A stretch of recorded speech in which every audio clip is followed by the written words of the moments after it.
Vanessa? She is coming in, of course. I just noticed my Skype recorder to lurching into action.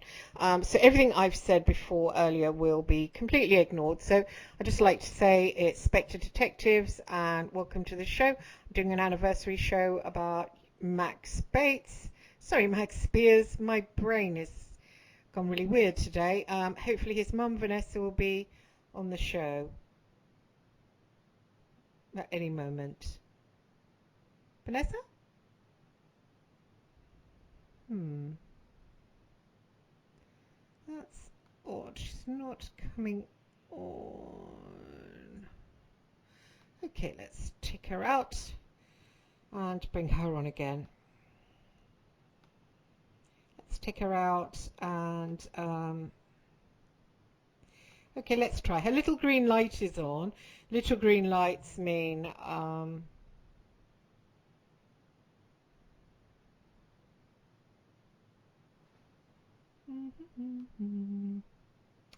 sorry everyone, I know that's boring for you, not having anything to listen to.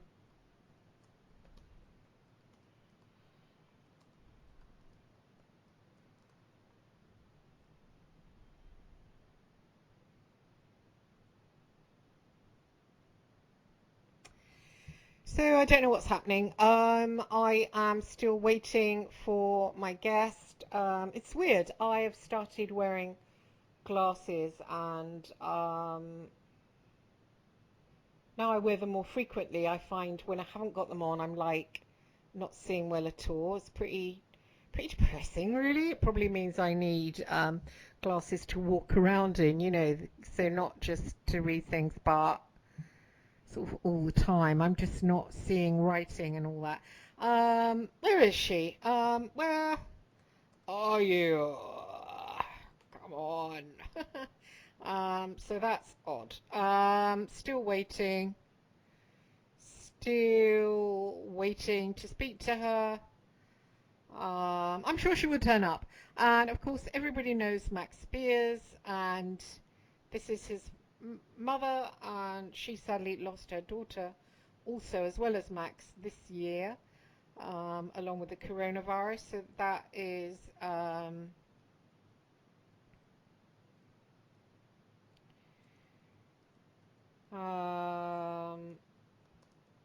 hope I told her the right time. I'm sure I did tell her the right time. Yeah, 9 p.m. It's 9 p.m., isn't it? Yes. So that is weird.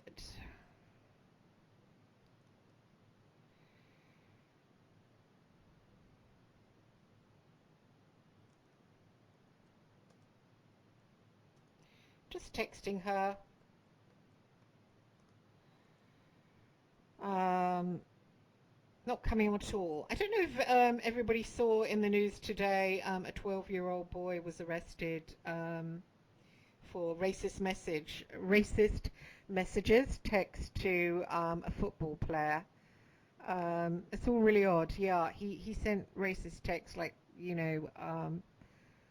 called him the N-word, and the police went round and arrested him. So yeah, strange. You kind of think speak to the parents, really. I would rather than go round and arrest him. It's only just going to sort of harden a child. I think probably speak to mum and dad at that point. But they went round, arrested him, and yeah. So at that age, I think people pick things like that up at school, don't they? I mean, if they were sort of on a desert island, where would that thought come from? So yeah, definitely, mum and dad. I'm still waiting for Vanessa to join me, and she's not coming on. Not coming on. That's strange.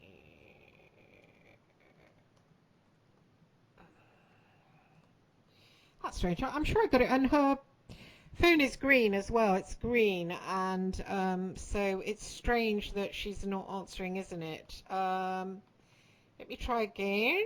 So I'll try to bring her on again. And so this rings her phone. Um, let's see, let's see, let's see, let's see.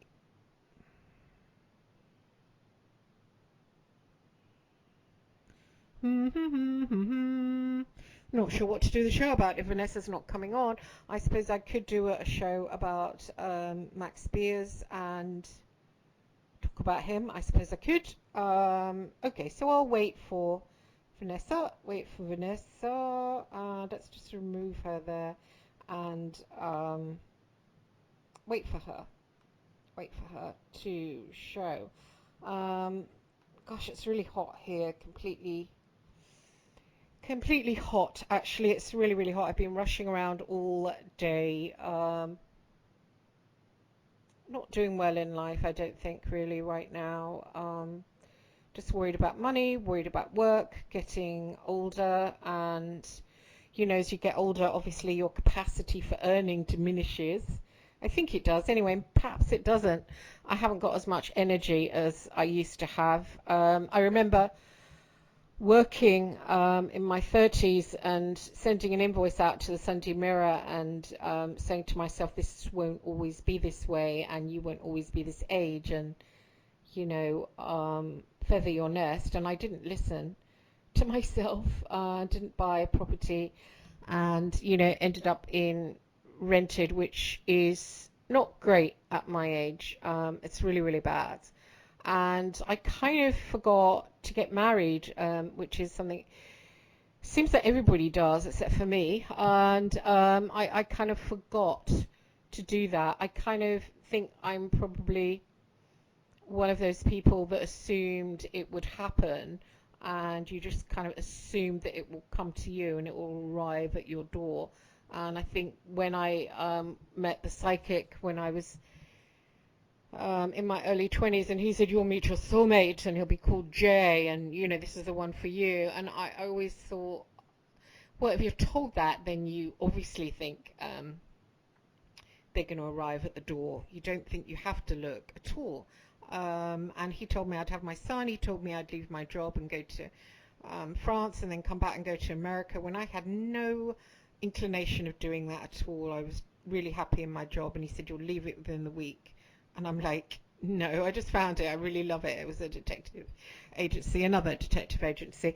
And I thought, that's complete rubbish. And I left it within the week. And it was weird. So everything came true, apart from the missing J. And I always, yeah, I guess I thought that that would happen without me looking for it. So I never really looked for a man. I mean, I just didn't bother looking. And, so when I went out with friends, if I just fancied somebody, you'd do the snogging, and then if you told yourself you'd fall in love, you'd, make love. And there haven't been very many men in my life at all. You can count them all on one hand. But I always thought I was in love with those men. And then suddenly you just kind of notice you're getting older, and Jay isn't there, and then you get older and older, and then you sort of think this great love isn't going to happen, because it doesn't really happen to someone who's got grey hairs. It doesn't seem like it. Perhaps it does, and perhaps I just get the dye out, and but I feel older, and my tooth has got chip in the front, and I just don't really feel very attractive, and I don't really feel as though I've got much to offer a man, even though I have got a lot to offer a man. I kind of, as a woman, I suppose, like all women, I think, oh, my looks are going downhill, so I haven't got much to offer, because you kind of, it's all about looks, looks, looks. But then if I think about it, a couple of grand if I get my teeth fixed and some Botox and some hair dye, and I'll just be fine. So it's like just a bit of money needs thrown at it that I haven't got right now. And I used to have, back in the day, I used to have money to spend on things that needed doing with one's face, such as a frown line, but Botox out. So I haven't got money to do that now, and haven't got money even to colour my hair. So there it is, of the little grey bit, and with sort of, slight lines or slight tiny wrinkles that come out the side of my eyes that I don't like because they make me look older, and my tooth. So yeah, it's just a case of money, I suppose. But you kind of think, oh, a man, and you kind of think, I don't feel as though I've got much to offer a man, not at all. But then I suppose when it comes to looking at other women, I suppose I have, because I think sometimes, I have things, loyalty, things like that. And some women I don't think have got loyalty. So I think, well, I've got loyalty. And so I think maybe I have got things to offer. And I can cook and stuff like that. And I'm kind. And, things like that. I like to travel and look around at places. And, I'm interested in things. I'm interested in exploring life. I'm interested in searching for God and doing things. So, yeah. And I think if someone had an extended family, I'd be good with them. So I'm good with kids. I'm good with teenagers. And I'm good with people. But I don't feel I really get a chance to be with people much because, I work just part-time as an investigator, and that's working on one's own. I do shamanic healing, I do psychic readings and mediumship stuff, spiritual stuff, and that again is more or less alone, apart from the people you see, but then you treat them in a different way as you would a friend, and so that's on my own. So I have this aloneness kind of thing that I think will go on probably until I'm like really old. And yeah, it feels weird. I mean, I was watching The Notebook with my son last week, and he's like, you haven't got a notebook, you'll never have a notebook. And I thought, charming, but he's right, haven't got a notebook. And, it feels weird for someone who wanted to write about love. I always, I'm a writer, I publish non-fiction, but I wanted to write novels, and I always had it in my mind that I wanted to write a great love story. Didn't want to write true crime, which seems odd for someone that visits serial killers, but I obviously wanted to have a serial killer in it in a Silence of the Lambs kind of way, but I wanted there to be, a big love story somewhere in it, not with the serial killer, but a sort of Nicholas Sparks type thing, or maybe even a separate book with a Nicholas Sparks type story. And I always thought, well, I'll have to go through that experience and I'll have to fall in love in that way and then write about it. Because how can you write about something like that kind of Kathy and Heathcliff, Wuthering Heights type thing, if you haven't experienced it? And I was listening to The End of the Affair by Graham Greene the other night, read by Colin Firth, which is actually on YouTube, and it's really good.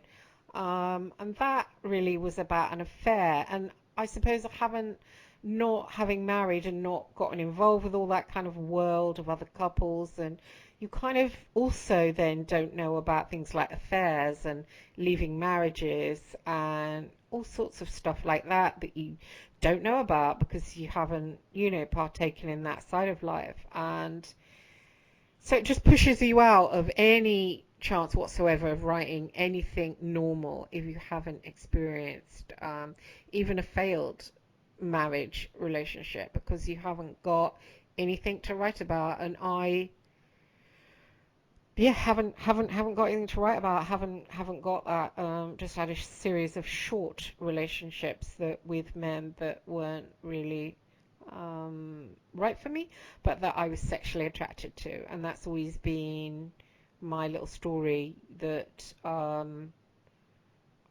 I've been sexually attracted to them, but they're not right for me. And that, goes on. I mean, the last one was a long time ago, the father of my son, and I remember getting in a car and he punched me. He punched my leg, and I was just, I got the bus from Belfast to Dundalk, and he was waiting there for me, and got off, went to go in his car, and my friend's mother, who's also a friend, rang me, and I held up my finger because I didn't want to get in the car talking on the phone. So I just held up my finger in a kind way, as if to say, oh, 1 sec, with a sort of a 1 sec face to match the finger in the air.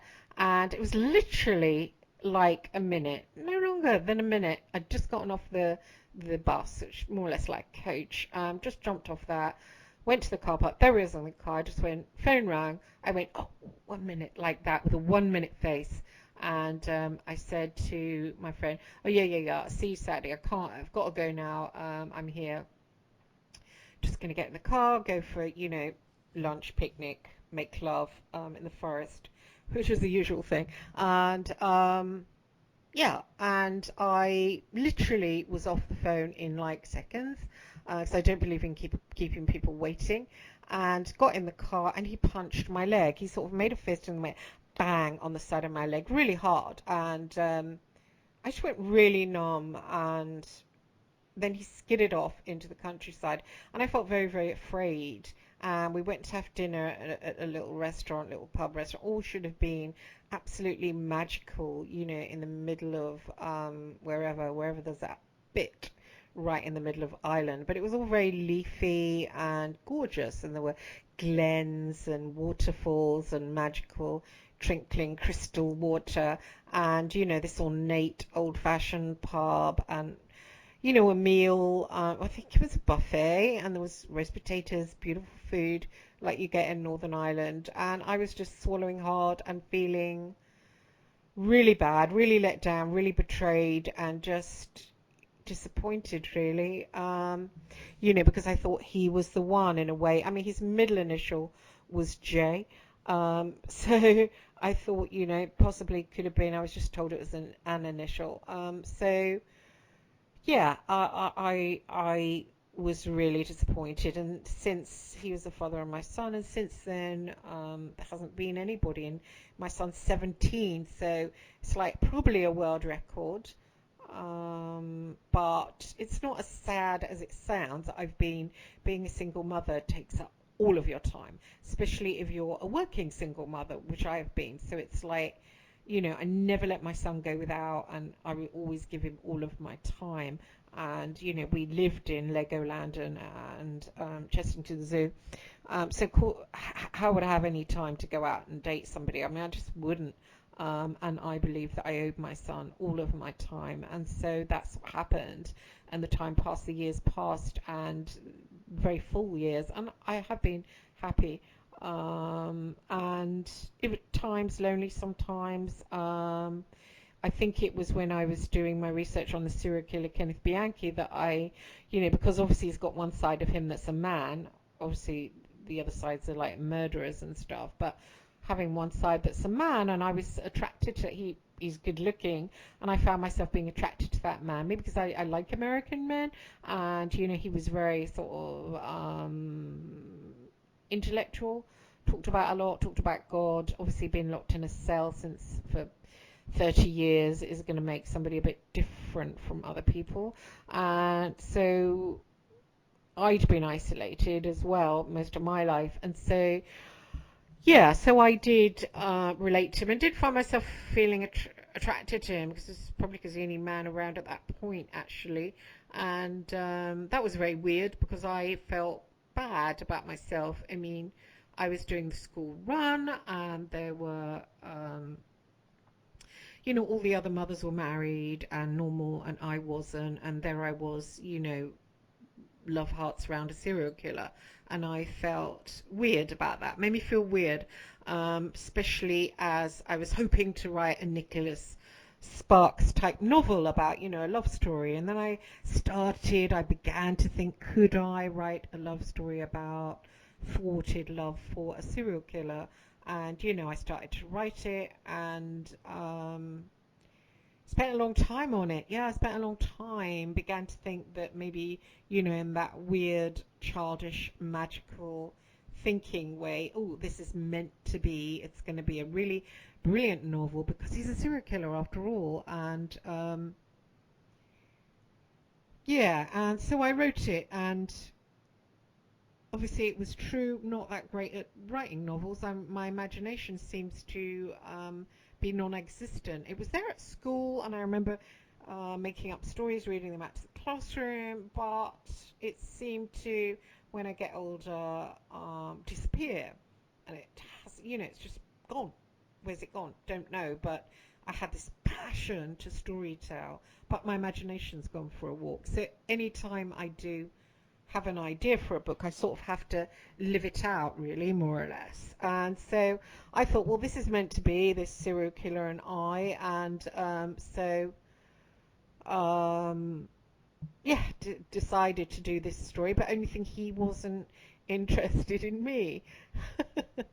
Yeah, so that was one for the ego. That was really one for the ego with a, oh, you're kidding, sort of, you know.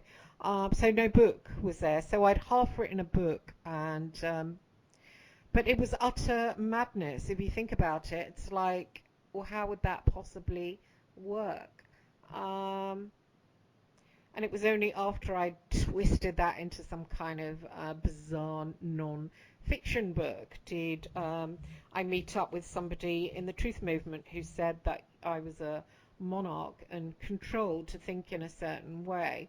And it was interesting because it did match with when I went down and got involved with the Real IRA in Dundalk and had my up close and personal there, that I again had this thought, I'm going to write a book, I'm going to write a book. Again, it was like, it's going to be a love story, it's going to be a love story. This time, it will be between a journalist and a real IRA commander. And, ooh, that's forbidden. Ooh, not going to work out well. And, yeah, best get stuck in with my research.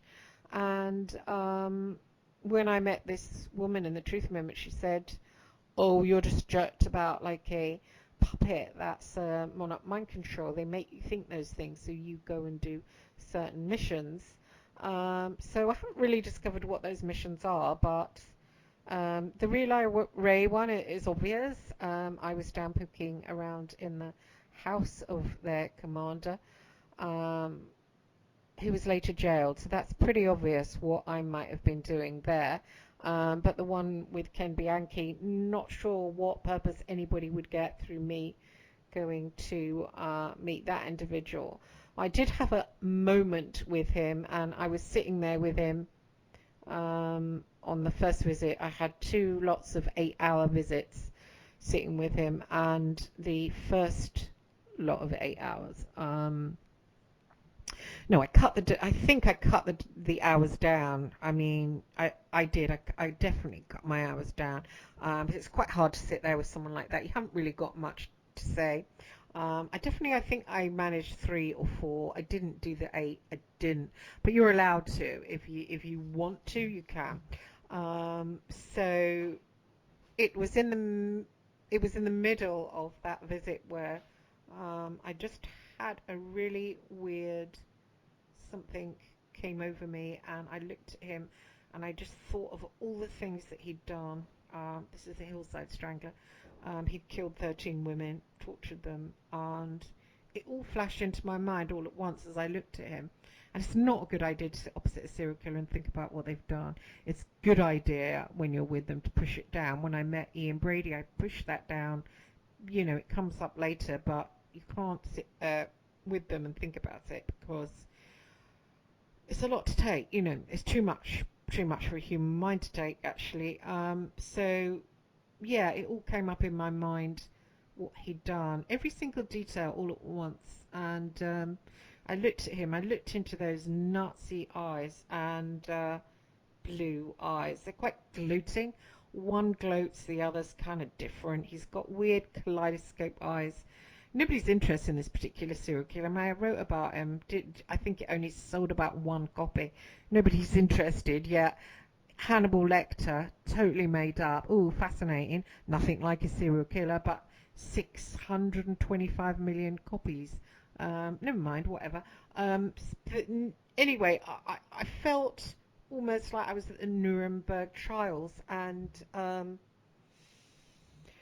I don't know why, in retrospect, why did I all of a sudden think of Nazi? Because I'd never looked at his crimes before and thought, Nazi crimes. Oh, there's Oh, Vanessa. I made it there, Chris. Oh, you're joining me. Yes, Hi. yes, of course. Oh, it's nice to see you. That's lovely. Oh, Sorry, was I no, talking over you, or you're just a... No, I got confused and then I went downstairs and before I knew it, I'd missed up on the time. So I'm really sorry, but everything's fine. Oh, don't worry.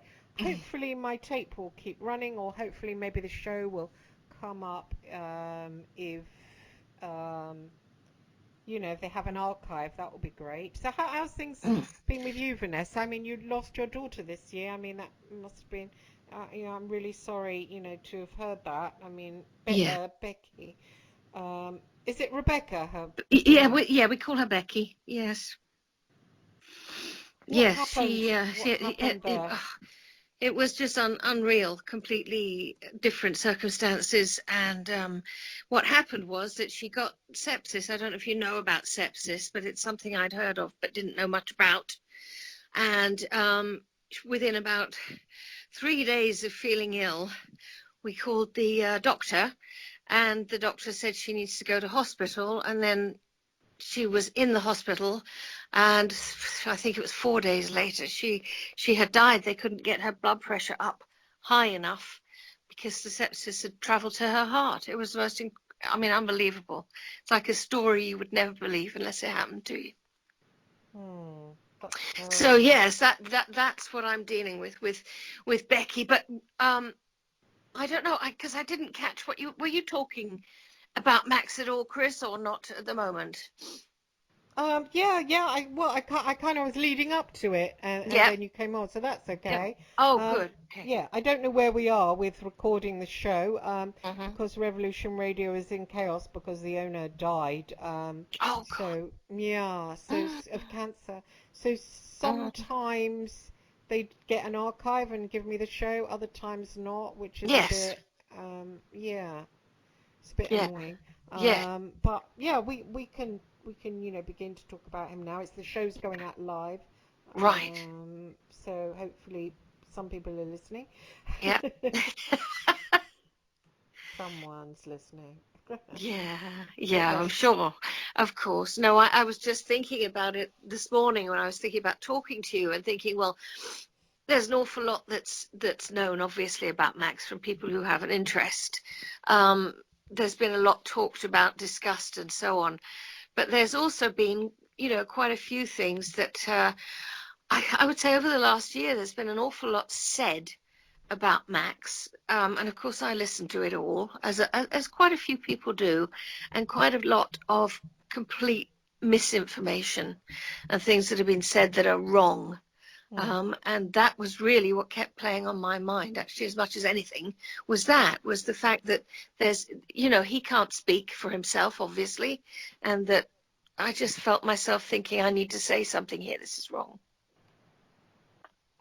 Yeah, of course. So do you want to start talking about what happened? And you talk because I've been talking Okay, all for right the then. last Well, half well, hour. what I was really thinking about was that those who perhaps are not so close.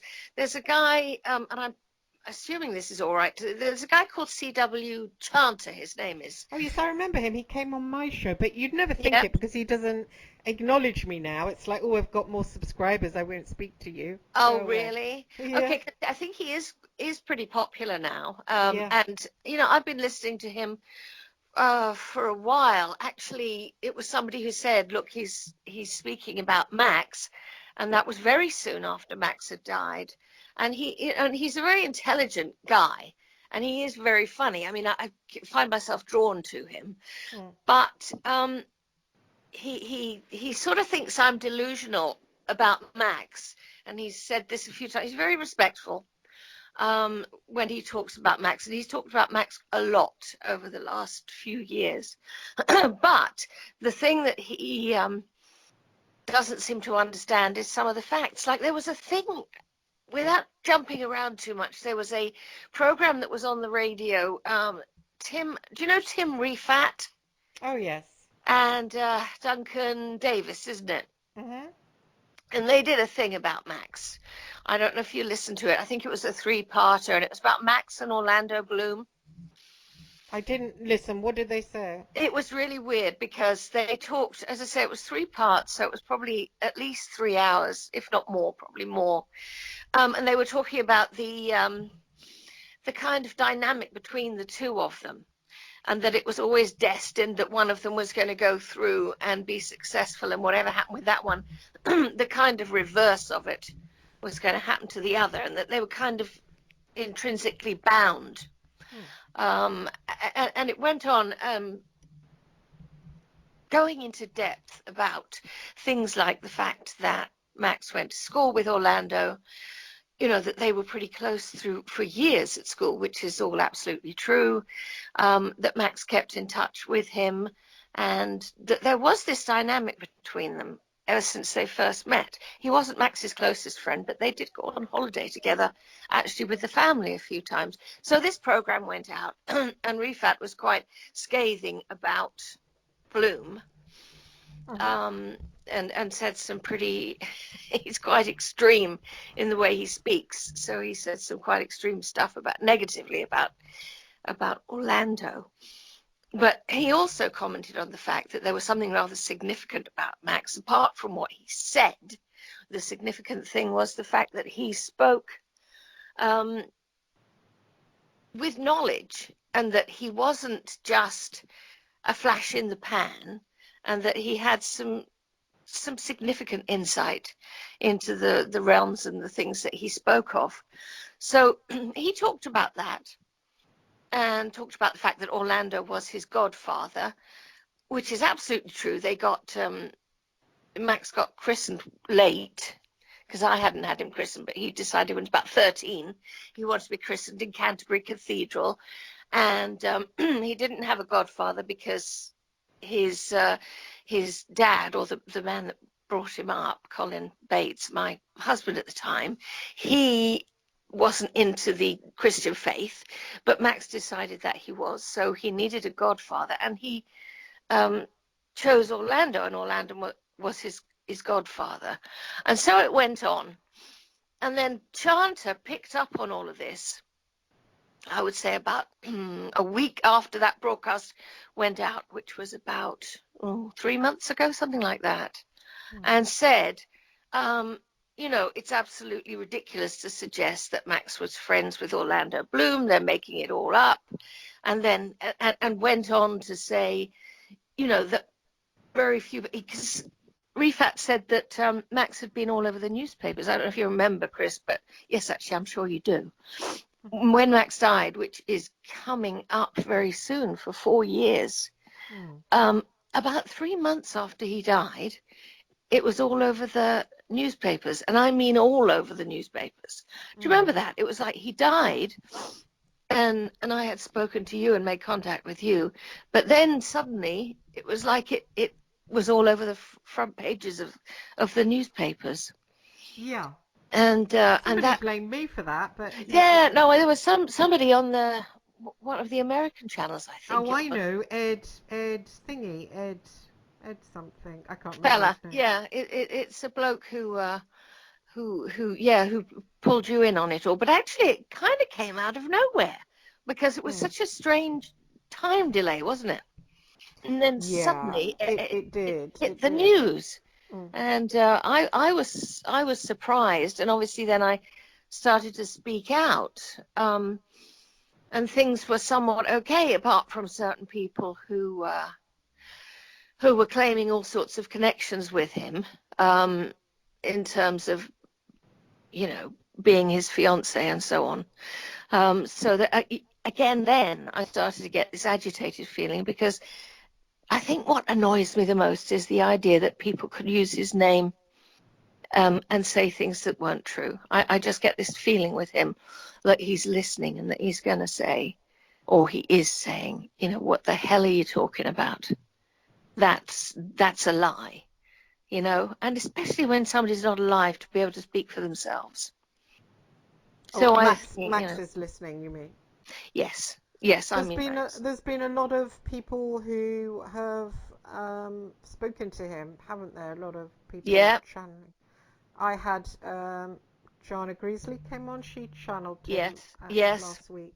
Yes, I did hear about that. It's very hard to know, Chris, isn't it? Because it is. I've encountered him, as you know. I've passed stuff to you, like astrally journeying, and he's always busy. He's seems to be having a better Yeah. time of it. I hope so. I hope so. Yeah. I think he's probably busy because, Yeah, you know, I get that feedback a lot from, like, my best friend died in 2011, mm, Hugh Burnett. mm, When I encounter him, and sometimes he comes through and talks to me, he also says about how it's better, because I think you haven't got the weight of a physical body. I can mm. imagine it being better. And then the other night I was watching telly and my friend who died of cancer came through, Oh, and yeah, she was again said the same thing. I much prefer it here, but don't waste your life. Don't waste your life moaning. no. Because you're with people, but there is supposed to be just better because they've got that. The consciousness is higher, and you know, um, Yes. I, I should imagine it's like that movie Made in Heaven. Where they. I don't know if you've seen that. Have you? Made in Heaven. No, I was thinking you were going to say that What Dreams May Come, Oh, I which haven't is seen that. that's with Robin Williams, actually, of all things. But I think it's a similar idea. It's that you cross over and there's an awful lot to be done. Whatever it is, we've still got to learn. It's kind of like the beginning of the real teaching. And Made in Heaven is about two people that are in love, and it's got Kelly McGillis, I think, Mm-hmm, and mm-hmm. that guy that was in Ordinary People, the Yeah, boy that was yeah. in Ordinary People. It's Mm-hmm. really good, and they try and meet Oh, I each must see other, and it. because they're together in the astral, but they want to experience physical love, so they try and Right. meet each other, but they keep missing each other, and only at the really end of the film do they meet up. It's a really good film. It's not really out anymore. They seem to have lifted films like that. It's weird. Yes, yes. Yeah. I mean, I actually haven't heard of What Dreams May Come, which is a beautiful film, somewhat similar actually, from what you're describing. And I haven't. No, and it's quite close to what I believe probably is true, because I believe with Max that he is probably very active. Just thinking about his spirit when he was here, even as a little boy, you can probably remember with your little one that the spirit of that child comes through as they get older. You feel the same energy that you felt with that. I always think of Max for some reason at age about 6, Oh. and he couldn't keep still. He was just bubbling with energy, which used to drive me nuts. Of course, as a mum, it's exhausting because I couldn't be in. I had to be out. He had to be, even if he was riding those little scooters that you push along with your feet, he would go like 10 times faster than he was supposed to, so that I was always think he was going to crash just going along the just going along the pavement. And I'm sure he's the same now. I'm absolutely sure. Plus, I think there's stuff to be done. I think Mm. there's stuff that he's got to do, and I'm sure things that we will have to do. But he was very much a leader. Mm. Um, you know, For sure. from just that kind of personality. That's all. Not even Mm. being a leader is any more important than not, really.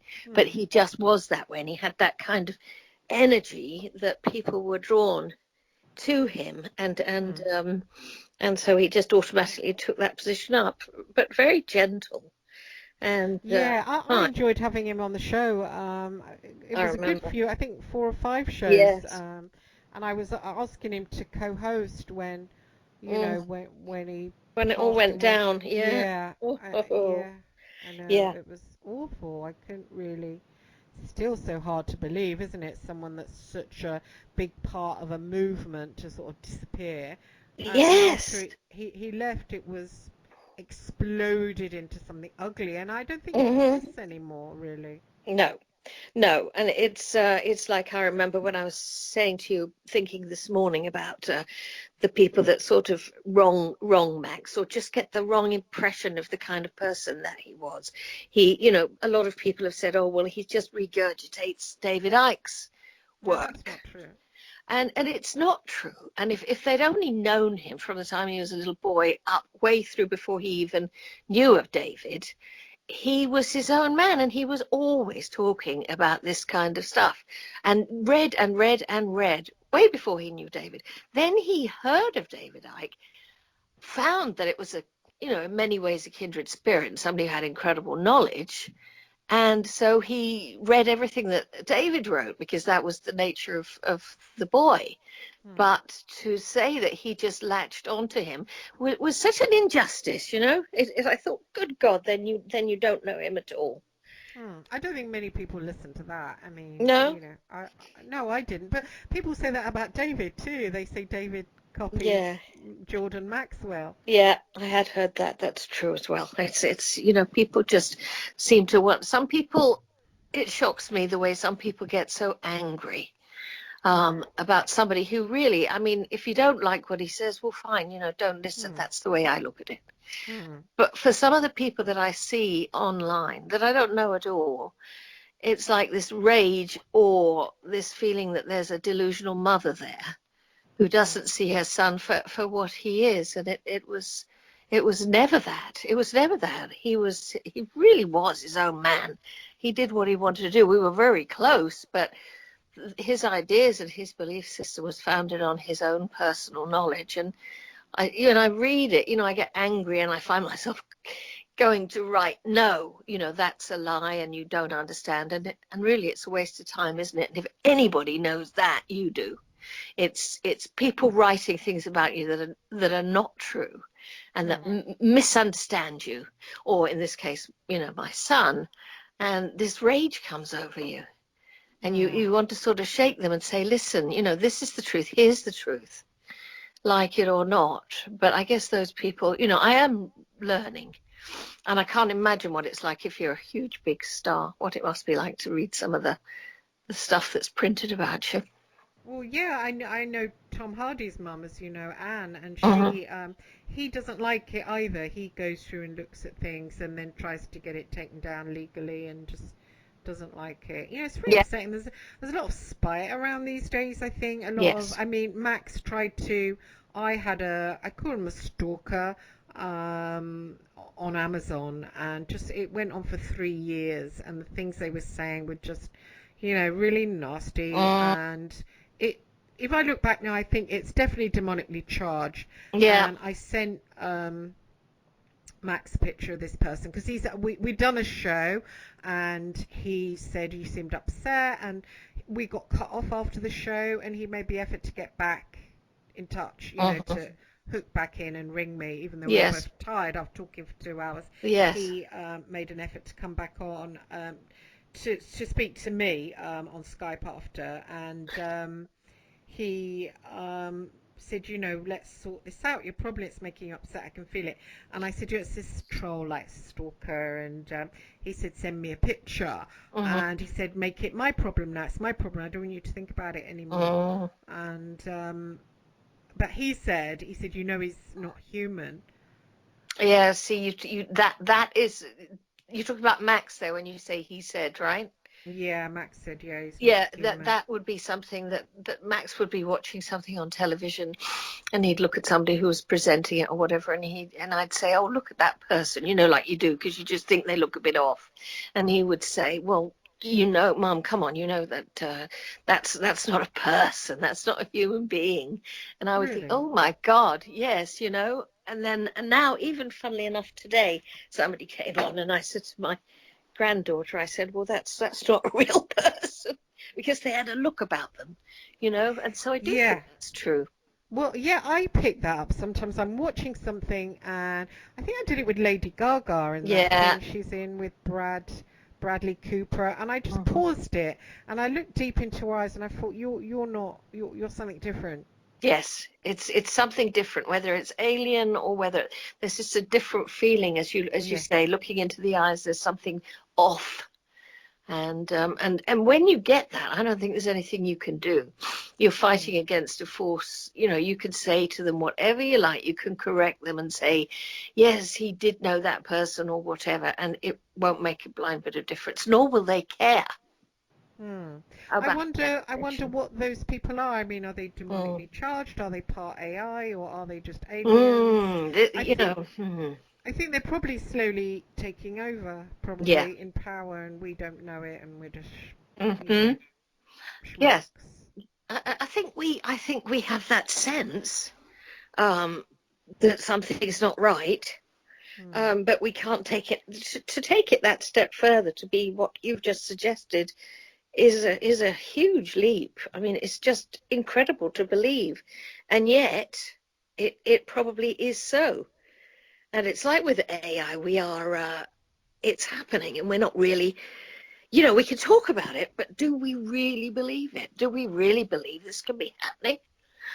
I think it's that. I don't know, but I feel that it's going on around us now. And somebody said today on the on Sky News, actually, I think it was, since we've been wearing these masks, the people who are deaf in this country are no longer able to lip read when they're out in public, when people have masks on.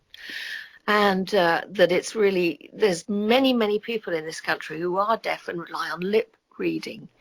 And then they took it a stage further and said, yes, well, the smile is going to be gone. If we have this mandatory mask thing, whether or not COVID is real, it's still dramatically altering our lives. It's not just a small thing. To cover one's entire face and just see eyes is sinister somehow. Yeah, it is. And they've not even, they're not pushing about where it came from. That seems odd to me. Yeah. I mean, with swine flu, they made such a fuss and then finally found a farm in Mexico and, loads of exposés on the farm, loads of attacks of Mexico. That's right. We've not done anything here. Was it that wet market? That seems like rubbish. Was it that that place where they were looking into bioweapons? We don't really know, and nobody's researched it. It's weird. It's very weird, and we don't know if there was some sort of leak there. In one of these factories that produces these things. Apparently, actually the Americans are pushing it harder than we are. My sister lives in the States, and she said that it's pretty much accepted by most Americans, at least in California, that it was a factory that was producing this sort of weapon grade bacteria or whatever it is, that had already been warned on 3 separate occasions that it had to tighten up its security because there were leaks, and that was that was what caused it. But it's the fact that there's this strange quality that we, the British, have, for all that I love us, which is that we kind of accept things.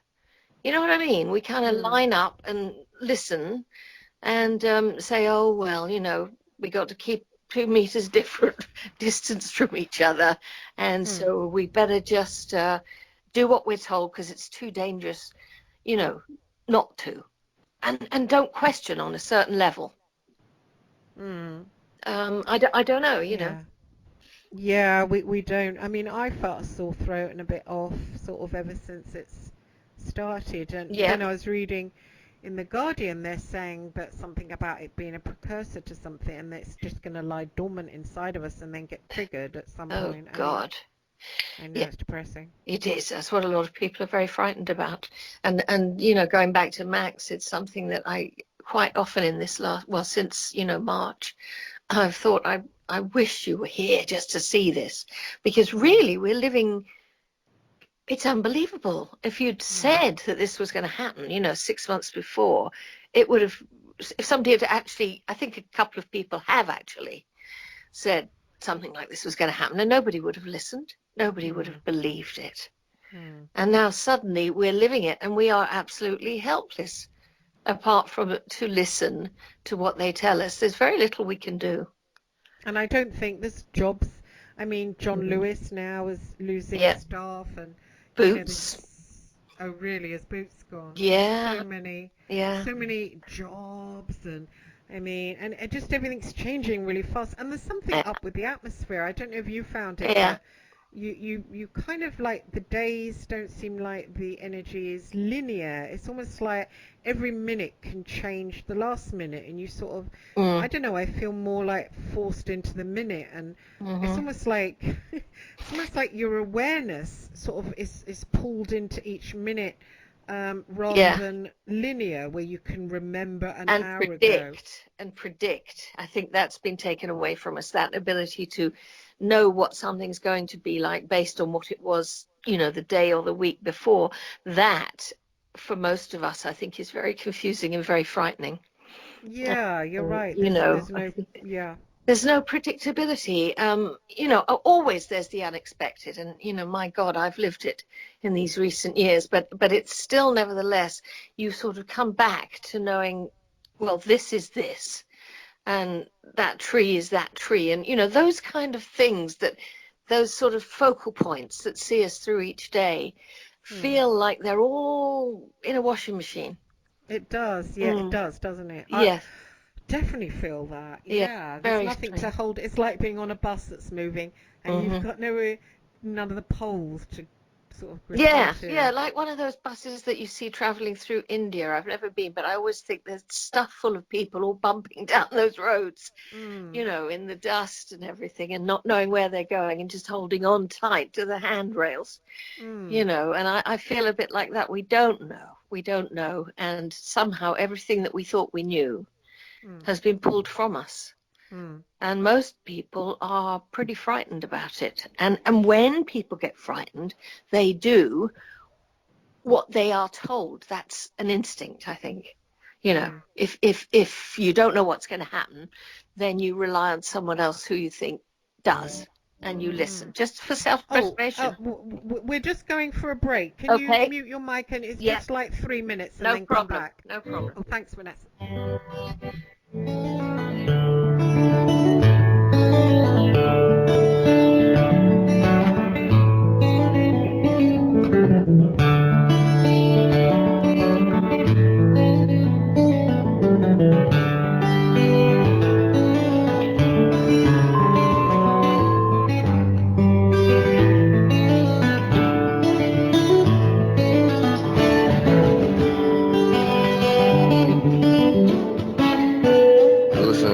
Radio at freedomslips.com, and we'll be right back after this message.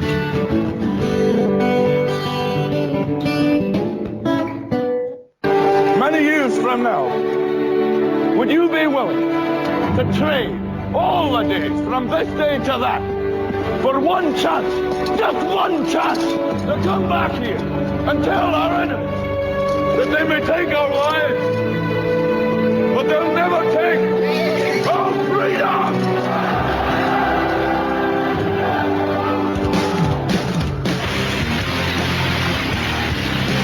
The future is uncertain. I know this. Death is inevitable. I know this.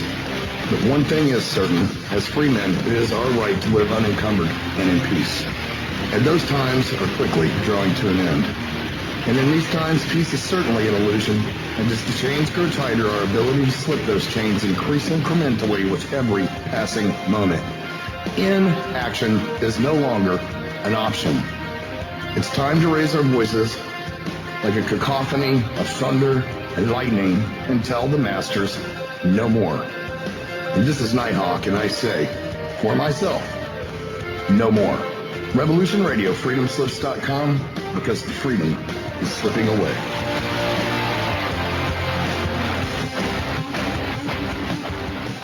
Be evasive, but that doesn't mean that they're telling the truth as opposed to fiction. And Genesis chapter 6, verse 4, and there were giants in the earth in those days, and also after that, when the sons of God came, and also the daughters of men, indicating that there were giants before the Nephilim.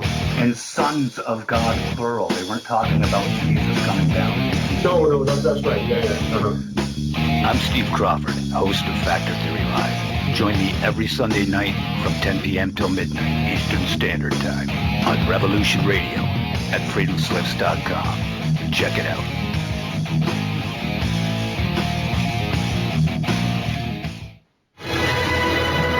I want to thank everybody for listening to Revolution Radio at freedomslips.com, the one place where information never sleeps. Revolution Radio. All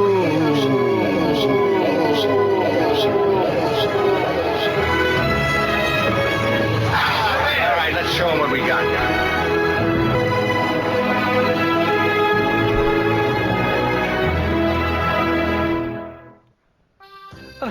Oh, please. sweetheart Mundi. Hi, Karl Marx here.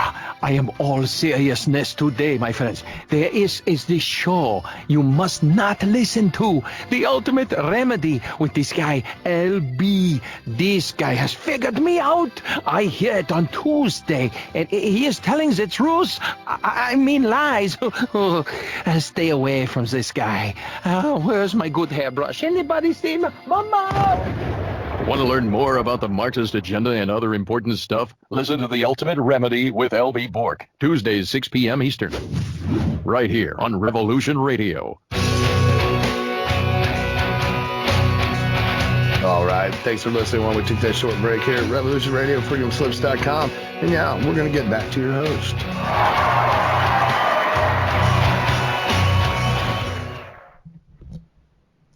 Hi, welcome back. It's Christine Hart on Spectre Detectives, and I have with me Max Spiers Mother, Vanessa, and we are going to be talking about Max. Are you still with us, Vanessa? I'm here. Can you hear me? Oh yes, there you are. Great. Thank goodness. You disappeared.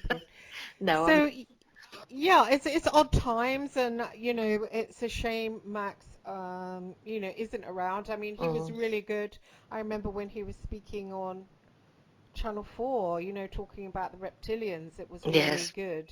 I think probably that's why they had to get rid of him, because he could talk about things like that and not sound kooky or far out. Yes. And they really don't want that. No, and I think, I have thought about that, that old English public school thing, which I'm sure you know what I'm talking about. It comes through, and that's why we're governed by the people that we're governed by. There's something that they teach you in those schools that is about how to present yourself, really. And much as he wasn't that happy at school, and he never really liked it, and he was bright, he was smart, both with maths and with English. He always showed this amazing skill. So he was an intelligent fellow. Never mind that once he decided what he believed in, which had been, as I said earlier, blooming in him from when he was very little. So he then filled his head with the knowledge, and then it came together, and it was, as you said, very credible. It wasn't like somebody, on the fringes who's talking, whichever fringe it is, whether it's extreme right or extreme left or hippie or whatever. He just sounded like he was mainstream, didn't he? And I think that was the thing. And that gave him the edge in certain ways, I think, because he just looks like this sort of wholesome young man who's probably, could do very well in politics if he chose to go that route, who was talking about these extreme concepts, really. And people just say, that could be true. I hadn't thought about it like that, And I was very good at that. I did see, when I saw that on Channel 4, I did wince almost, because I thought, as it had come over so well, I thought, because they really don't like that. Nope. Being brought out, no. No, and then, of course, that BBC one, I don't know if you caught that, but, I mean, they did the research. And the woman who did it, who sort of, I've forgotten her name now. She was very sweet, actually, and very kind to me. But I did feel that she thought he was out in left field somewhere. When I watched the show. They did a number on him, for sure. Yeah, that's it. And she said stuff like, well, I think the conclusion, which stayed with me, she said something like, one thing we do know about Max is he was going to be famous. That was going to happen in whatever shape or form that was going to come.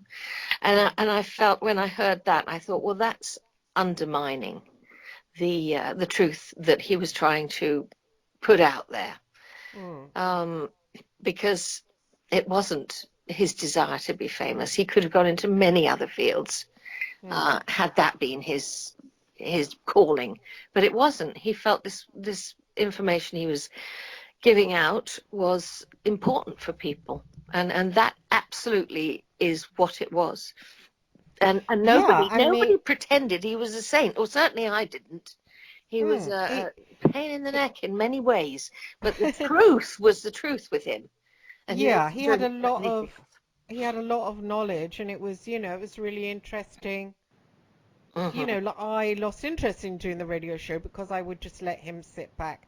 I would sit back and let him talk, He got because it was better and so better too. interesting. Yes, Yeah, he it did. Yeah. came to really flow, and he felt he was making his point, and it was towards the end of his time here. It was just like, well, I'm going to say what I believe, and you can either take it or leave it. But he did start to feel agitated in that last year. He felt it. He changed in that he felt like he was carrying a weight, almost like it was essential to get this information out. I did notice that change, and whether Mm. that's why, he disappeared. Well, he didn't disappear. That's why he left the planet, or quite what that was about. I've dug and dug and dug. Believe me, I haven't stopped, and still won't. But the truth of it, I still don't have the whole truth. I know I don't. Where did he first come across? Because I think it's odd that a lot of people, they encounter Miles and then the next thing they hit Hmm. the deck, Hmm. like James Casbolt. I mean, there was, they were sort of viewed together. I mean, I would Yes. watch a James Casbolt and then I would watch a Max Spiers, Yeah, and they were kind of similar in certain different ways. they were, And and they they were. both hit the deck together in a way. Yes, they were exactly the same age, exactly, which was interesting. And when we were living in Los Angeles, he was in contact with James. So it was a friendship on a certain level that had gone on for a long time, um, because of their beliefs. But they had a certain, because James has his own charismatic side to him. And so I think, when James speaks, he's engaging. And I think the two of them were actually very emotional. I don't know a lot about their relationship, but I do know I was there at Max's place in LA a few times when he would be speaking to James on the phone, and the pair of them would be getting extremely worked up about just what they believed in, but emotionally, not just an intellectual thing. This business about the heart, and that being the connection that all of us should focus on, um, they both held that belief. And James had an awful lot of things that he wished to expose, but it took him, I think, even further towards the edge than Max. People started to really question what James was saying in those final times. But very intelligent guy. They're both intellects in truth, and so they like just to banter back and forth. But yeah, I suppose I can't remember when James. Yes, I can. We'd arrived back from the States, and I was living in Broadstairs, and so was Max, when the whole thing with James went down. So it's not that long ago, really, is it? It's probably, what, 5 years? Yeah, maybe wasn't it 6, 2015? 15? Yeah, Yeah, it was 15. around there, because I remember being absolutely shocked, because that was all over the newspapers, It because of was. the notoriety of the woman he married. Mm. So it became a huge story, and it was unraveling. And Max and I were looking at the newspapers and reading about it What did avidly. Max say? Max's feeling was that he had a lot of respect for James. He had a lot of respect for what James believed in and for the way James could express it. And as I say, there was a certain connection. I don't know how far that went, Mm. in terms of other worlds or whatever, but I do know that there was a connection, and that they understood one another. But then, you know, James, if Max wasn't a saint, James was certainly not a saint. He took things to extremes, is from what I can gather.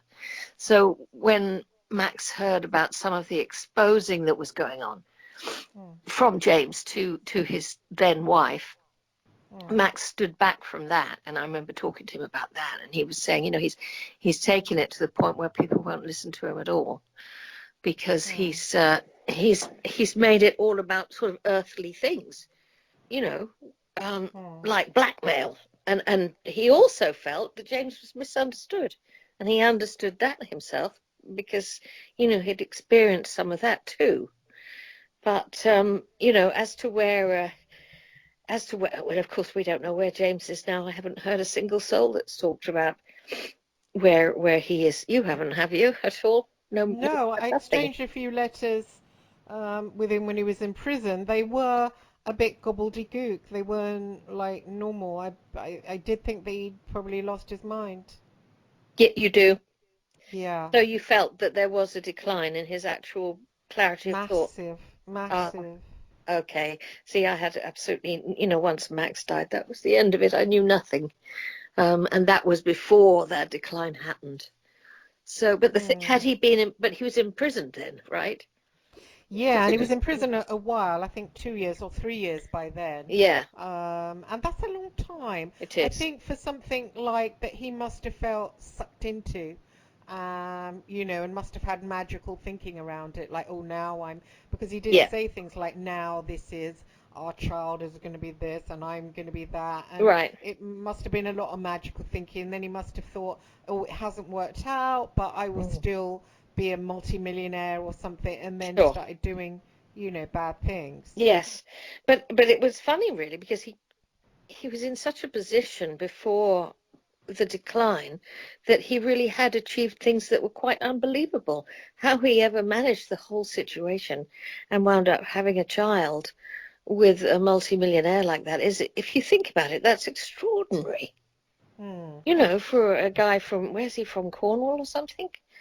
But wasn't that because of Miles Johnston, putting it out there, the super soldier, and didn't that girl forgotten her name, Hayley, isn't Hayley, that's it, yes. She was attracted by that, wasn't she, I think? Yeah, maybe it was that. Maybe she I don't know, I hate to talk about that, and then somebody's listening who says, well, no, that wasn't how it was at all. I don't know. I think it was. I don't think she was very happy with Miles. I think she felt he'd enabled him to go along that train of thought, you mean? He sort of encouraged him, is that what you mean? I think the whole super soldier thing, because if that happened, I mean, somebody, as you know, told me that's how I got involved in that whole thing with Miles. They'd read my second book and they said, oh, you're one of these monarchs and have been mind controlled. And so I thought, well, I didn't believe it. I didn't believe there's such a thing. Okay. And then I went in a little Facebook group with all these women. It was only women in there. And then, so I started talking to them. Then one of them had been Nina Valentine. She had been speaking to this man called Miles Johnston. So I looked at her little interview because she'd posted it in the group. And then I clicked on his, and that was when I saw Max and James. And that's when I started speaking to Max on. Right. So that was what led you that road. Yeah. Yeah. And then somebody in that particular group mentioned that Colonel Michael Aquino guy. And she mentioned that to me, being a journalist. Obviously, I'm going to be interested. Yes. And especially the name. The name is like weird as well, isn't it? It is. Yes, it is. For an English person to read that. And this person posted, and it was the same person that came to me and told me all about these projects that I didn't believe in. And she said, oh, this man, this American colonel, he's the one that dreamt up these projects. And I thought, well, because I grew up in an orphanage in London, it was a Catholic one. I stayed there till I was 4, which coincidentally is what James Casbolt said, age 4. So strange. I don't know. Yeah, it is strange. And was adopted, but we always went back for these little parties, and I always felt that my adoptive father was sexually abusive. I always felt that they were involved. I don't know, I just smelt it. Yes, I think you do. As a child, you sense these things without knowing why. Yeah, and I always hated them. I hate them so much. And I remember in my 20s when I rang them and said, you gave me to people that sexually abused me. And she laughed. The woman on the phone laughed, and she said, I know, I had to be held down. I was like hysterical. She said, oh, that's happened to loads of people around that time. And I wondered, had this Aquino guy gone over there and sort of told these. I was stupid thinking if I think about it, Yes. because obviously if they're Jesuits, they're Catholics, they've got hold of kids. Mhm. If there are these projects, they probably will use them to tamper with and fiddle with. Yeah, they will, and this is what I always think when you hear these far out stories. It's almost impossible for our mind to get around the real belief that maybe it's true. But you know what? Yeah. We've seen so much since Jimmy Savile, even, that we need to remember that nothing is as it seems. But yeah, for you as a child, that must have been absolutely horrendous. You know, because Well, it was, yeah, it was through trying to trace that Aquino guy, and of course Yeah. I sent him a couple of emails, and then I tracked down through Google Yeah. the name Douglas Dietrich, and he Yes. came up, and then Max knew him, I think. Yes, or yes, they'd they met. did. They knew each other in the States. Yeah, Mm. and he was like, "Oh, come on my show," which I went on a couple of times, and then he's like, "Oh, Christine, you must get your own radio show." So he got me this show basically. Oh, really? Okay. Yeah, yeah. But when Max passed, it was on the Saturday, and Monica rang me on the Saturday and was crying. Oh, yes, I remember it so vividly. Horrible. Mm. And then everyone sort of, all of these people in the so-called truth movement were, I don't know, I got lots of accusations hurled my way by people like Randy Mawns, who Randy sent me a messenger, and he said, be honest about your relationship with Douglas Dietrich. And the links to Max's murder. And I'm like, what? Yeah, all these threads, these weird threads that came off it. It was horrible. And then the Michael Aquino thing, and then people were accusing me, American people, because I think the English they don't do that kind of. No, not so much. No. No. So it's definitely, from the American quarter. And it was a horrible feeling. Yes. The first thing you're mourning a friend, Yeah. because he was a friend. Yeah. And he was very kind to me Yes. as well. Yeah. Not many people, I can count them on one hand the people that have been kind. Yes. And, he was kind. He didn't need to be. No. And, he'd cancelled me a lot. After every show, he'd give me, another hour of his time counselling me. Yeah.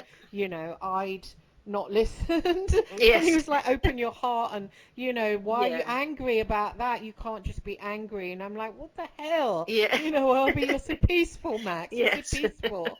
And he was so peaceful. It made me so angry. Yeah. I remember I came off the phone with him one time, got into the bath, and I was like, that man is so peaceful. It's driving me crazy.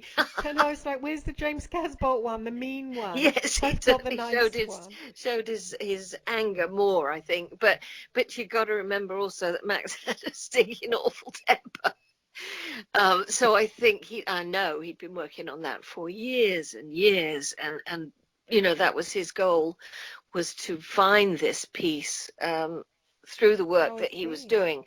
So I think by helping someone like yourself, who he cared about, he was able to help himself at the same time. It certainly wasn't he wasn't, some people are like that all the time, aren't they? I thought he was like that all the time. No, absolutely not. No, if something reached him, he was really, really angry at a boiling point.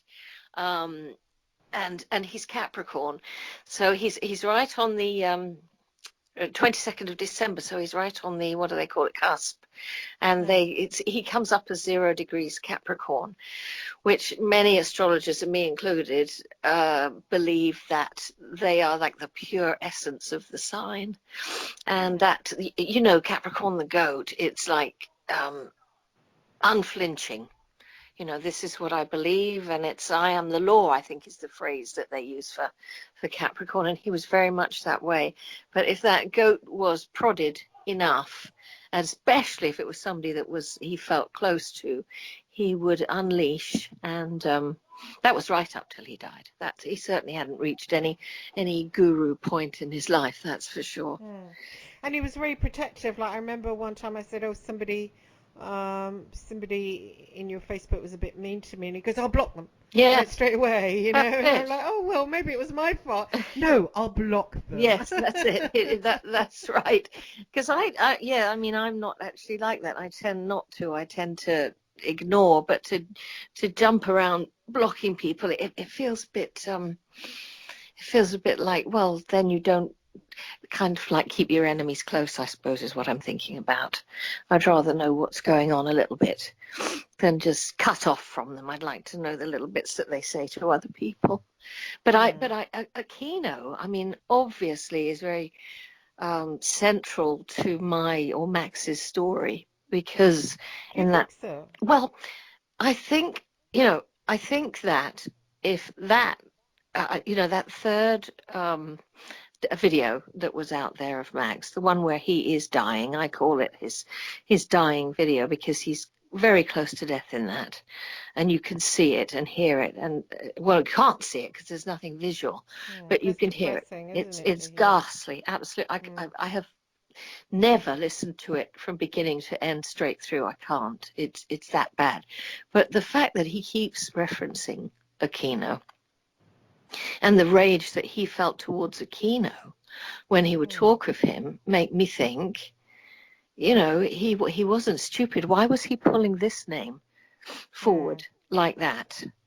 Well, he said to me, and it was only after his death that I could speak about it, because nobody was interested before. He sent me an email about not coming on the show the very last time, and I think it was on the Thursday before he died, and he said, oh, I've got a really bad headache, I can't do tonight, and this is in the afternoon. And then he said that he thought Aquino was attacking him. Yes. Yeah. And that was like a few days before he actually died? Yeah, it was. And he said, my headache's really bad, my friends are going to do something about it. And what else did he say? All these have gone, by the way. I mean, they have gone. You mean the It's friend? weird. There were texts in Skype. They've gone. Around that time, they bang disappeared. Wow. Which is weird. Very weird. Very weird. But then, because I tried to bring it up in court, when we had the inquest about Max, which, as you know, dragged on for years. How can I'm looking at it right now, Max's computer, which he put absolutely everything on. I mean, he was here and I would watch him, and he was starting to write a book. It was all on that computer, as well as all the phone calls and texts and everything. He used the computer when he was in Poland. And then how can it be? And they had the police experts look at the hard drive and all the rest of the stuff to get beyond the, you can delete, but you can never really delete stuff. And nothing. It was presented in the court. There is absolutely nothing on it here. Also, all the Sverdlow stuff that he had on there, all the conversations between him and Sverdlow, which he had shown me on the computer, were gone. And it had obviously been wiped more than just you or I hitting delete. Something weird, had isn't really it? done a job on it. What was the relationship with Sverdlow? Well, I don't have any time for the man at all. But there was a lot of rumours swirling around when Max died about Sverdlow and the fact that he had got pretty close to Max, and they were talking to each other quite often, again, when he was here in this house. And Sverdlow was giving him his advice on how to manage, because Max started to get, in that last year, very anxious in a way that he never had been before.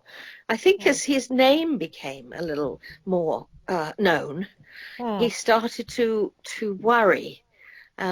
And a touch of paranoia crept in with him, because he didn't trust anybody, and he felt that people were out to sabotage him, even people very close to him.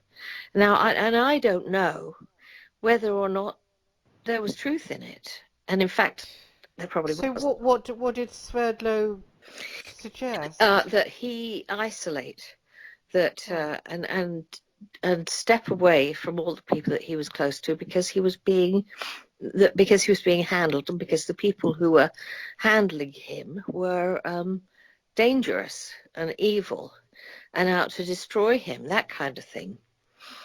And Max, Sverdlow's smart, a very intelligent man again, and Max was taking it to heart and started to really look to him for advice. And I never met him. Max went up to London and met him, and they talked for a while. And did Miles take him to the I believe house in Miles, London? yeah, I'm sure that's right. I'm sure Miles was there. I know Sarah was there. And there were a few others that were, in the same sort of field. That's certainly how they met, in a house in London. I've forgotten where he said it was, but it's somewhere pretty central. But I don't think the relationship did Max any good. I felt there was a nasty undercurrent to it. And then, of course, I got his wife, Sverdlow's wife, does a lot of talking for him on his shows and stuff. And one of them, she came on and said, we know what you're trying to do to us, and now we've got our lawyers on it, and this is all a load of rubbish, and just to let you know, if you don't back off, this will get a lot bigger. There was an underlying threat from her. To you? Yeah, I'm absolutely sure that was the case. And so I thought, well, I don't even know who you are. I just know, all I really knew was what Max was telling me. But I didn't like the feel. When you were saying earlier about the feeling of darkness, I feel there's a darkness with the man. I feel there's a very dark, insidious side to him. And I had a dream about him, because I was talking to him in Messenger around a bit before that time, only weeks before, because I wanted him to come on the show, and I said, oh, would you come on the show? He was talking back, maybe a bit of flirting going on from my side, not his side. I thought he was quite good looking. Yes, so he's got his eyes are most extraordinary. Yeah, yeah. And somebody had told me, in fact, the woman that had contacted me to say she thought I was a monarch, she told me that James Casbolt had started to go off the rails after meeting Sverdlow. Oh, I didn't know that. Yeah, no, I didn't know that. She told me that before I even sort of knew who Casbolt really was. So I hadn't paid much attention. And before I knew who Stuart Sverdlow was, I thought, but again, I was like Aquino, I was sort of, the name made me sort of sit up. It's sort of something about the name. Yes, I agree. Sort of, and so I'd been saying, back and froze, chatting to him, and I said, come on the show. He had agreed to come on. Wow. And I went and had a dream, and it was a really, really strong dream, and it was me and Sverdlow standing on a stage in front of loads of people talking, like giving a kind of lecture, about mind control and all that. And he turned to me, and it was very realistic, very, very real. And he turned to me and he said, are you still under program? Oh. And I said, yeah. I said, no, I've broken program. I said, that's what I'm doing now. We're revealing it. And he goes, if you have broken program, you're going to have to die. And he got me around the back and he started stabbing me in my stomach. No. Oh, wow. Yeah, I know. Yeah, there you are. You had a similar feeling, I think. I bet you didn't do the show after that, did you? No, I didn't want to do the show. No. And I told him about it. It was so strong, and I woke up and I had this feeling of fear. And I thought, you killed me in a bloody... And it felt like it was an astral rather than a dream. It felt like it was astral. And I thought, I'm going to confront you about this. And I said, oh, you stabbed me in the stomach. I said, I can more or less even still feel it. Anyway, cut me dead. Really?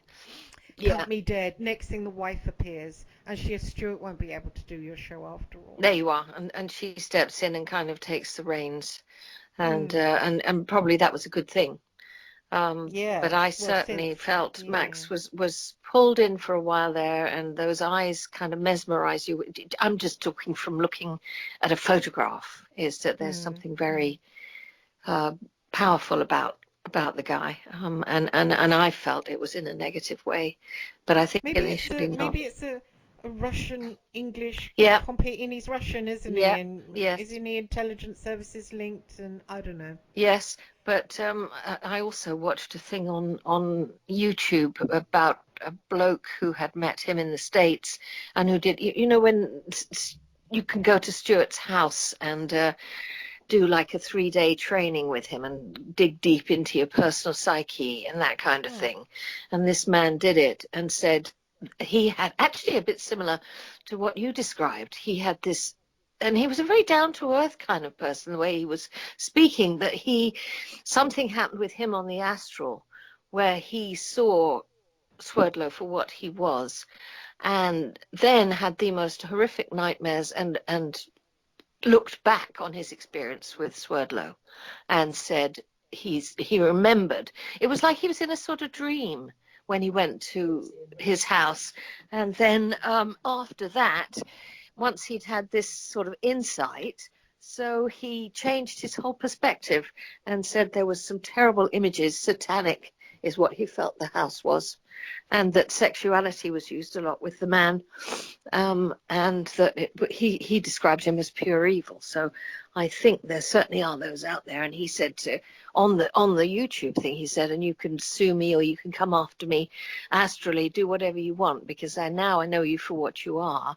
You won't be able to touch me. But he didn't sound like some paranoid, delusional guy. He sounded like a person who'd really just come to an understanding of it. So it's not something that I want. What's his name? I can't remember, Chris. I hadn't even thought about it till we suddenly took a veer off to talk about Sverdlow. Because of course he died out in his house. Who? Max. No, it was Monica's house, wasn't it? But wasn't Sverdlow around or something? Well, wasn't there pictures going on Facebook? These are the things that I've tried very hard to get to the bottom of, because oh God, I've forgotten the name of the lady. I think she's originally Austrian, who did one of the Danuta. That's her name, and she was adamant that he was there the night that Max died. And more than that, she said the whole thing is taped. So, I mean, that would be something. If that was ever to emerge, we'd really get an idea of what happened. Why? So she said that. What would they get out of that, though? It was something to do with trying to trap his spirit or his soul. And that you had to take him to a near-death place to capture that. And there was a ritual that would go along with it. And, she was very afraid. She was, there's an interview on YouTube with her and Max. And she was absolutely convinced that he had been lured over there and that Sverdlow was involved and that they had done some sort of strange ritual while he was over there, and that's why he crossed over, basically. I told all of this to the lawyer that I was using. It wasn't something that I kept to myself. That rings true to me. That really does. Does it? And God help me, I thought, and I'm nowhere near him. Nobody. It's like he took himself out of his full circle of people. Oh, yeah, lured over there. I mean, that's why I thought, was it Miles? I mean, because Miles took him to the house. Miles, the same with Casbolt, and he, he went to the cops. Casbolt did the bases thing where he shot people. That should have been ignored because he was probably talking about the astral realm, whatever. And I think he felt he had to sing for his supper, blah, blah, blah. Yeah. But then Miles went trotting off to the police. And then, Miles has done stuff against me as well. I mean, like, soon after Max died, he went on Kerry Cassidy's show and said, Christine Hart was around there and she worked for ex-MI6 agencies. And so spooky things happen, like Max dying, with spooky people around. I mean, what the actual... Well, yes, I mean, it's horrible when you start to feel that you're in any way the finger is pointed in your direction when all you've tried to do is be supportive, then it does become worrying and all you want to do is disappear. And it did seem that it had something to do with, because I know Miles seems to act like a kind of gatekeeper, and I know Max said to me just before he wanted to go to the conference. He never made it there, but No. he really wanted to go, and Yes. Miles said no, and Max said persuade him. So I'd spent like hours on the phone to Miles saying please, and then Miles kept changing his mind and going no. In the end, I said to Miles, I will get Channel 4 there, because I knew like Vice and Graham Johnston, Right. who worked for Channel 4 and Vice. Yes. I said, I'll get some publicity if you let him speak. And in the end, he goes, okay then. And I went and told Max, and he was like over the moon. He really was. He was. It was like he was coming home, you know, because he was in Poland at the time that was all going on. And he said to me, you know, I'm not able to go to the conference. And he was really upset. I think it was stability for him to be able to go there. He was really looking forward to it. And it was going to be good. It was going to be good that year. Yeah, it was going to be really good. And just to have it end, I mean, he said to me about Miles that he felt he was a gatekeeper. And I said, well, what do you mean? Because I didn't know about that stuff back then. And he said, just somebody that stops people, that they can only go to a certain level, and then just stops them. And I just feel that with Max and James that they have been terminated. You know, Max actually physically terminated. The other one is fit for nothing. I mean, unbelievable. And mentally ill, he might as well be dead. He's not even allowed to go on the radio, whatever. No. And so both these boys, this is what's happened to. I just think Miles facilitated that, you know, and but Max knew that. He said, what reason would there be for that, though, Chris? Well, it's a spiritual war, isn't it? So they're sort of revealing this reptilian thing. I mean, even David Icke doesn't talk about the reptilians anymore, so I don't know where he's coming from, but he's dropped it, and I did mention it to him because I speak to him now and again. You know, you're not speaking about them, but you know, both Max and James were very big on revealing reptilians. I mean, it was their thing, and they revealed it in a good way. It was didn't sound weird or mad. It sounded like really, and you know, people listened.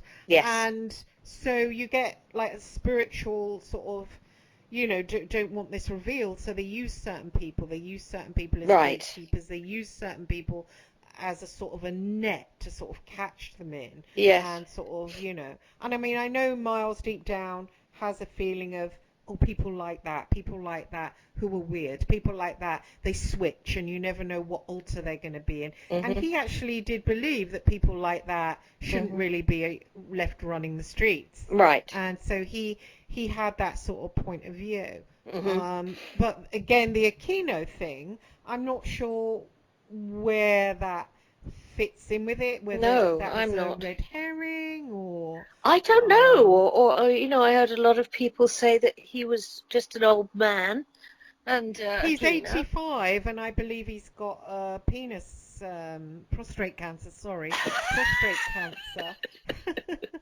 And so he's very, very sick. And then when people were attacking me over I mean, I had admitted, Max said to me, he thought Mike Aquino was attacking him, and then people attacked me, saying it was but I felt like saying, but I'm the one who's told you. You know, I'm the one who's told you. I could have kept that quiet. And then Randy Morns and some other people were saying, were attacking me, and it annoyed me because I was friends with Max. I don't know how well they were. It was on Facebook, and they were saying, "Oh, you and Aquino, and you're linked to linked to him." Some old guy. No, I remember that. I do now you're saying it. That's so annoying.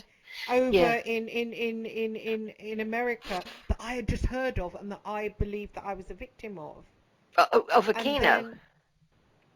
Because if he was you know, running these programs, then you know, and I'd been in, but you know, so I wanted to speak to him. And then came the chance when Taj decided to interview him, and I thought, well, I should really be doing that. And then I mentioned it to Miles Johnston at the time I was speaking to him, and Miles Johnston went, oh, I'll do it, and he jumped in forward, people were abusing me about it, so I jumped back. Did you not do it thankfully. in the end?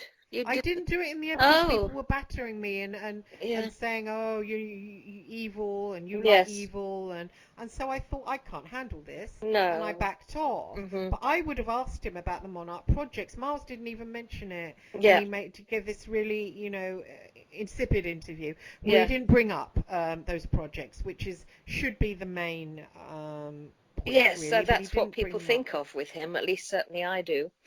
And Yeah, so it was really odd, and it's still still I can hear it sometimes, people saying online about Aquino, and you're in league with some old guy in America. I don't think so, and it's just madness, isn't it? But it's yeah, quite annoying, and I was putting pictures up of Max on my Facebook. Why shouldn't you? Why shouldn't I? He just died, yeah, getting really attacked for it, and I was attacked so much. But really, I just shut up completely, didn't put any pictures of Max up, which I thought was sinister. What are yeah, we supposed to do? Forget him now? Is that part of the agenda as yeah. well? Well, I think it was part of the agenda, actually. just to push him out altogether and move on. Yeah.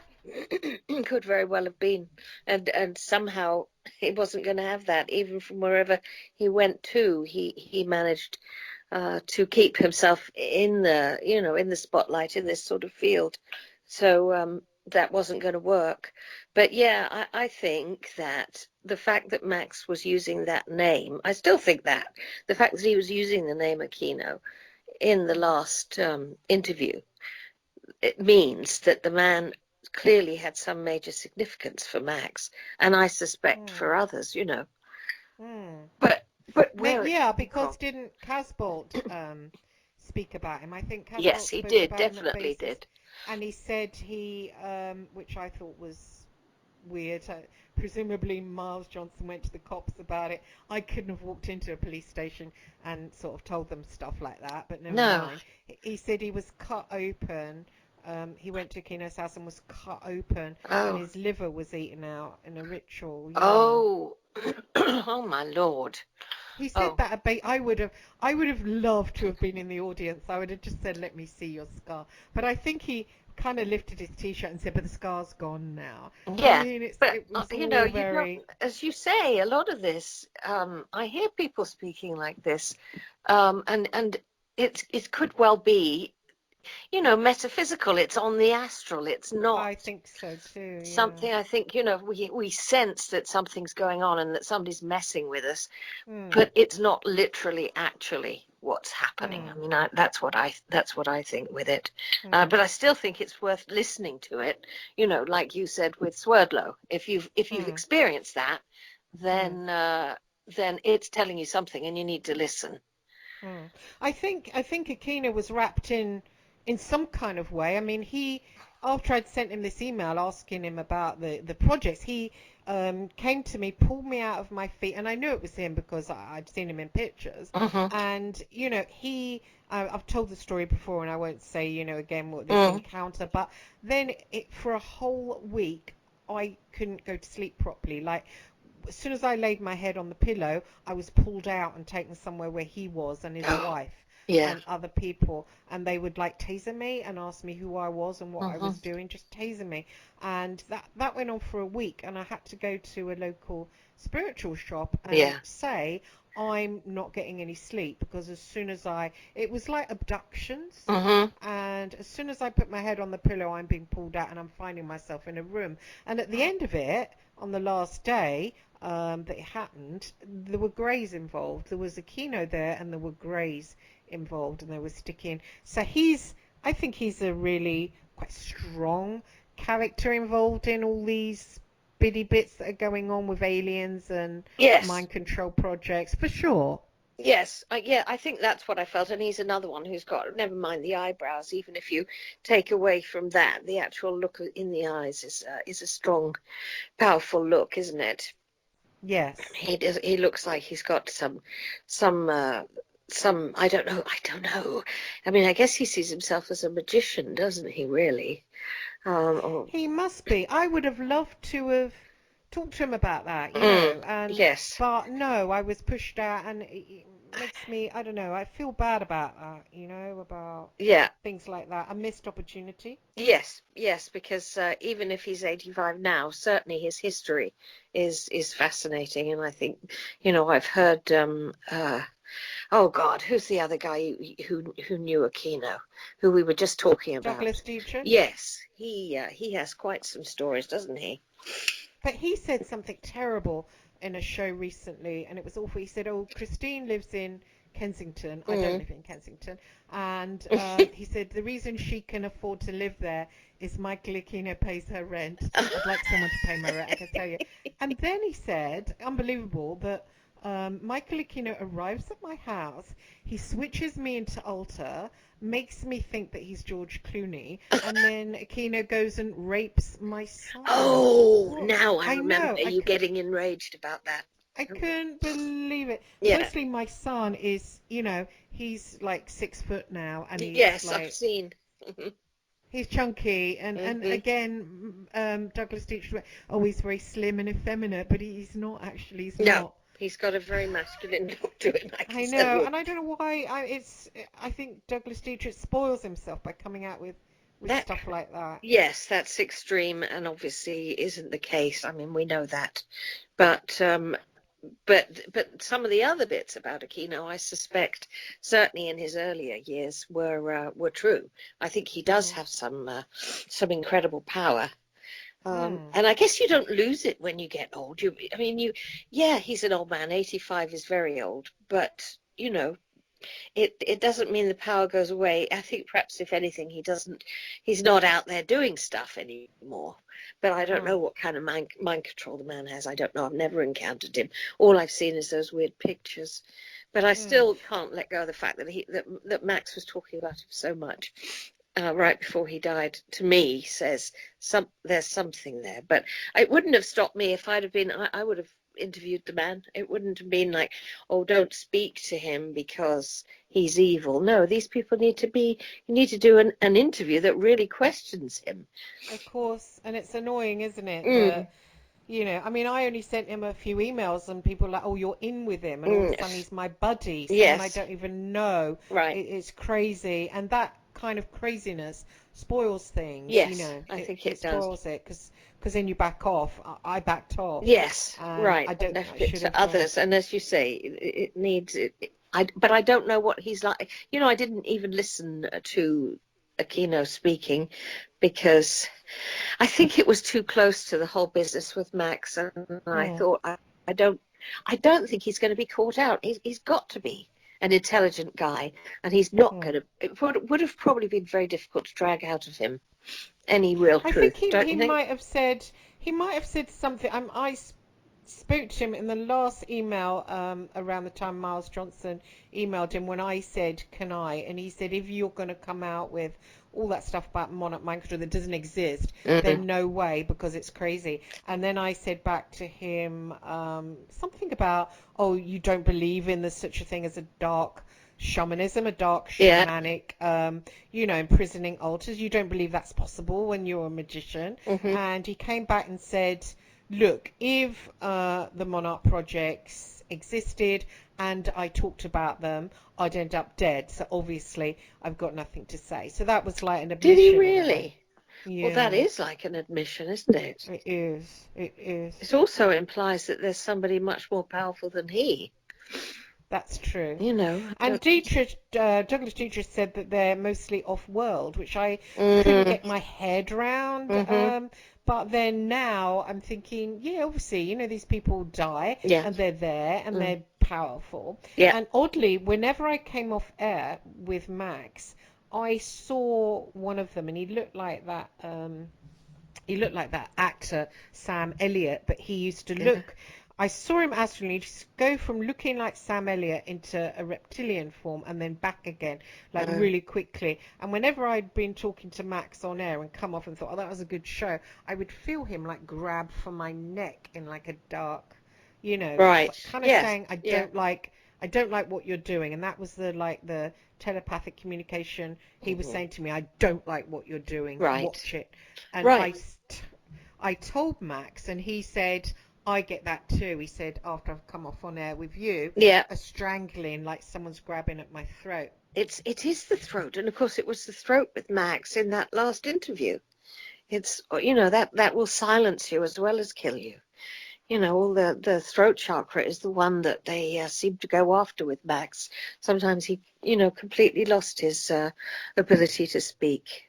And I think that you have to remember, it's like when we say Max is still there, and obviously or at least not obviously, but I believe that he is, and he's busy. I think he's still working on the same things. I Yes, I don't would think say it's all so. that different, No. on a certain level. And probably, as you say, those people that we've just talked about, some of them are there. So he's, probably involved in the same issues on the other side, but with a different perspective, I imagine, and maybe a Yeah, I greater would say so. strength. I mean, it won't be long before we're there. I Nope. mean, it'd be a blink of an eye. It goes so fast, doesn't it? So fast. That's the truth of it, is that before you know it, we'll be there. But I do believe there is some sort of consciousness on a certain level there, and that the same issues that we have here, we carry over and continue to have to fight. It's not all, I don't think it's all roses when we cross over at all. I think it'll be better in the, I mean, here you have to think about money, food is a bore, and shelter and all that, and, money this, money that, and, the body getting older. It's such a drag to be stuck in a body that's sort of not youthful. I mean... Yes, so a lot of the things that I read, even I was looking at, do you know the Tibetan Book of Living and Dying? No. But it talks about the fact that we kind of get the strength that we had at around the age of 30, that kind of feeling of strength, where you could just go all night without really blinking, comes back. And just think if that, if that came back even now for me, it would be, I would be very different, because we do run out of a bit of steam, certainly by my age. That's going on, and there's nothing you can do about it. And I'm sure it's the way it's intended to be, because maybe we're supposed to be wiser, and so we listen a bit more and don't shout so much. But that's the point. Yeah, but there is a frustration for us, and I don't think anybody goes into, certainly into old age. When you get to the real old years, the 80s and the 90s, I don't look forward to it, I must say. No, I don't look forward to it. I mean, what a drag. But I think it goes really fast. From what I've heard, like I knew Colin Wilson, the writer, and he said that weeks are like years, and so I think it's not as long and slow as we think from the outside looking at people like that. I think that when you're going through it, it's pretty damn fast. Yeah, maybe it is, because you're in a different place mentally. Obviously, that's the way it goes. So maybe it's not so bad. But we certainly have a fear of losing our health. I certainly do. If I don't have my health, and my thinking is I'd rather just let go. Then let me go and see what it's like over there. I'll finish off over there, or at least maybe there's no finishing off either. I don't know. But anyway, that I know that Max has got all his strength back, and he was always so concerned about his physical health, although he was an indulger, and that's something that I have never denied. Absolutely terrible. If he was going to drink, sometimes he would drink far in excess of what he should do. But he also had this need to be physically strong. I mean, he did the gym and he ran every day, and he was strong as hell. Because that was very, very important to him, that physical strength. But he stayed like immortal, hasn't he? Like, James Dean and Marilyn Monroe and Diana, when they sort of, leave the physical, when they're still beautiful. Yes. It's kind of, they sort of stay here longer. Yes. It's like that's the image that you have in your mind. So if you ever think about him, you no longer think about aging. You don't think of an old, no. And they seem immortal because it's like they haven't grown old and decrepit like the rest of us. So they seem like, it's maybe God wants certain people to do that. I'm absolutely sure. It sounds a bit daft, but I think it's true. When you go, that's when you were supposed to go. I do believe that. And I do believe, that there are others who nearly go and then don't and come back, But I've also heard that people who die in those near-death experiences, a lot of them say they wish they'd never come back because it looked so amazing where they'd gone, But then if you're not wanted and it's not your time, whoops, you come right back here. It's definitely a hard level here. It's not for the faint-hearted. Oh no, it's very harsh. It's a very harsh reality here. And just surviving days is not easy. I have time for everybody who just gets through this life. I really, never mind thinking about wanting to be rich and famous. Just to be able to get through it and to feel some joy, that's enough. If you can feel that, that's all that matters, isn't it? I know, I agree. I think we're coming to let's have a look. I just got the last 5 minutes. Okay. So I hope that there's someone out there that can, actually Skype might have recorded me all the way along the line. Sometimes though it sort of jumps off and it's so annoying. Well, it might have stayed with me and I hope so, but I'll ask Joe Tones if anybody's listening. Joe Tones, if you're there, Joe. Can you help me by getting me a copy of the show afterwards? It's really nice grateful. actually, Chris, because I've never done one quite like this where we just ramble on, because thoughts come into your mind that you had forgotten about or that you didn't realize mattered, and so you get out of it some little gems, that had never been said before. Yeah, exactly.